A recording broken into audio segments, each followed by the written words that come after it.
అనుపమ మీ fans అయితే అది prove చేశారు కదా. యా కరెక్ట్ అవును చేస్తున్నారు.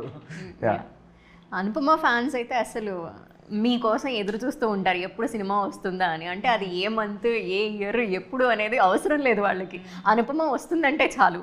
సో అంత వెల్కమింగ్ మీకు మీ ఫ్యాన్స్ అలా ఇవ్వడం అనేది ఎలా అనిపిస్తోంది? It feels nice.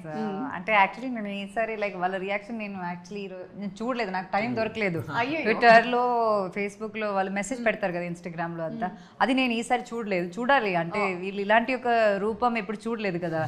తెలిసిన అనుపమ వేరే, ఏంజల్ క్యూట్గా ఉన్న అనుపమ, నా రియల్ రూపం చూసి వాళ్ళకి ఏమనిపిస్తుందని నాకు తెలియదు, అది తెలియాలని ఉంది. అయితే నేనే చెప్పేస్తా, కొంతమంది మా అనుపమని ఇలా చూపిస్తారా దెయ్యం అంటారా అంటే ట్రైలర్ రిలీజ్ అయిన తర్వాత కమెంట్స్ అనమాట, ఏంటి ఇప్పుడు మా అనుపమ దెయ్యమా, మా అనుపమ ఎలా ఉన్నా పర్లేదు మేము చూస్తాము, దెయ్యమైనా పర్లేదు మాకు అని. యా సో అందమైన దయ్యాలు తక్కువ కదండి బయట మరి.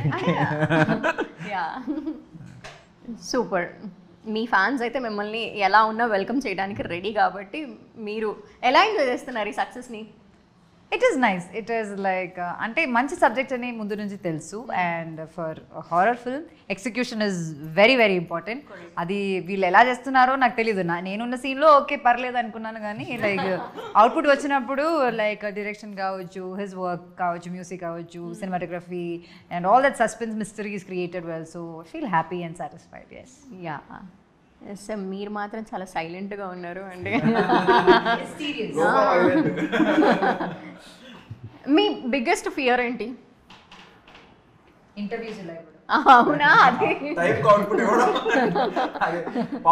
ఎప్పుడు ఉండేది, ఎందుకంటే టైంకి అవుట్పుట్ అనేది, ఎందుకంటే క్రియేటివ్ ఆర్ట్ అనేది ఏ మూమెంట్లో ఏది ట్రిగ్గర్ అవుతాయో తెలియదు, కాబట్టి టైంకి అవుట్పుట్ అనేది ఎప్పుడైనా ఒక యాక్టివిటీ మేబీ ఏమైనా ఎక్స్ప్లోర్ చేసే ప్రాసెస్లో ఆ విజ్డమ్ని మొత్తం పెట్టలేమా అని ఒక టెన్షన్ ఉంటుంది. అది అందరికీ ఉండేదే, ప్రతి ఆర్ట్ ఫామ్ రిలేటెడ్ ఎవరికైనా. బట్ స్టిల్ టైంకి అవుట్పుట్ ఇవ్వాలి కాబట్టి ప్రాపర్గా ప్లాన్ చేసుకుని ఇవ్వడం. But much more than that ఏంటంటే అన్ఎక్స్ప్లోర్డ్ జానర్స్ రాకుండా ఒక స్పెసిఫిక్ జానర్స్కే నా కెరీర్ అంతా ఉండిపోతుందా, అన్ఎక్స్ప్లోర్డ్గా నేను కొన్ని ప్రతి ఒక్క కంపోజర్కి ఒకటి ఉంటుంది ఎక్స్ప్లోర్ చేయాలి, బయటికి తీసుకురావాలి అని. సో అలాంటివి రాకుండా అయిపోతాయా? సపోజ్ ఒక మూవీ వర్కౌట్ అవ్వగానే అదే కైండ్ ఆఫ్ పాత్లోనే వేరే ప్రాజెక్ట్స్ వస్తాయా అనే ఒక వరీ పాయింట్ ఉండేది ఎప్పుడు.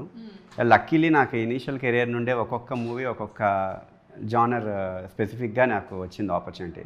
So that's very happy moment. Yeah, but uh worry ఎప్పుడు ఉంటుంది నాకు, అది అన్ఎక్స్ప్లోర్డ్గా ఉండిపోతాయా కొన్ని స్పెసిఫిక్ జానర్స్. ఇప్పుడు నేను కొన్ని స్పెసిఫిక్ ఇప్పుడు పియానో అలాంటి కైండ్ ఆఫ్ జానర్స్ ఉంటాయి మ్యూజిక్లో. సో ఇలాంటి కైండ్ ఆఫ్ జానర్స్ చాలా ఆఫ్రికన్ సబ్ జానర్స్ అవన్నీ తీసుకొచ్చి ఇన్ఫ్యూజ్ చేయాలి మన సౌత్ ఇండియన్ కలర్ కానీ ఇండియన్ కలర్ కానీ.